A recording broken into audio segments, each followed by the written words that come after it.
jungle.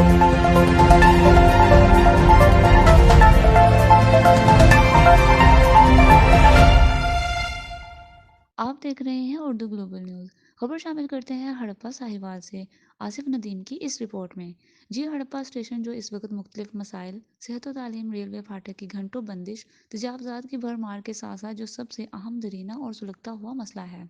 वो है Harappa station का सीवरेज सिस्टम, जो 1988 में चंद सौ घरों के लिए डाला गया।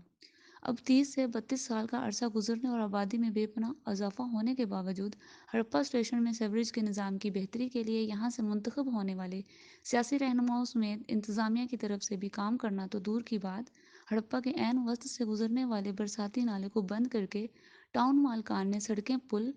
और प्लाट बनाकर अपने टाउनों का हिस्सा बनाने, और रही सही कसर हड़प्पा से गुजरने वाले लाहौर मुल्तान जीटी रोड के साथ साथ गवर्नमेंट की तरफ बनाई गई खाल को भी दुकानदारों ने मिट्टी और कूड़ा क्रिकर डालकर बंद कर दिया, जिससे गटरों का गंदा पानी गली मोहल्लों में खड़ा रहने से न सिर्फ लोग पानी की बदबू और उसमें पलने वाले मच्छरों, कीड़ों मकोड़ों से महलिक बीमारियों का शिकार हो रहे हैं, बल्कि जीटी रोड पर पानी खड़ा होने से यहाँ राहगीरों और नमाजियों के कपड़े खराब हो जाते हैं। वहीं रोड पर पानी जमा होने पर सड़क की भी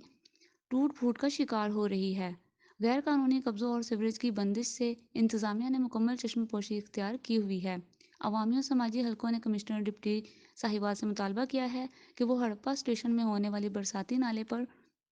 कब्जे खाल को कूड़ा क्रिकेट डालकर बंद किए जाने का फौरी नोटिस लेते हुए सीवरेज के निकासी आप के निज़ाम को बेहतर बनाने के लिए बुनियादी इकदाम उठाएं।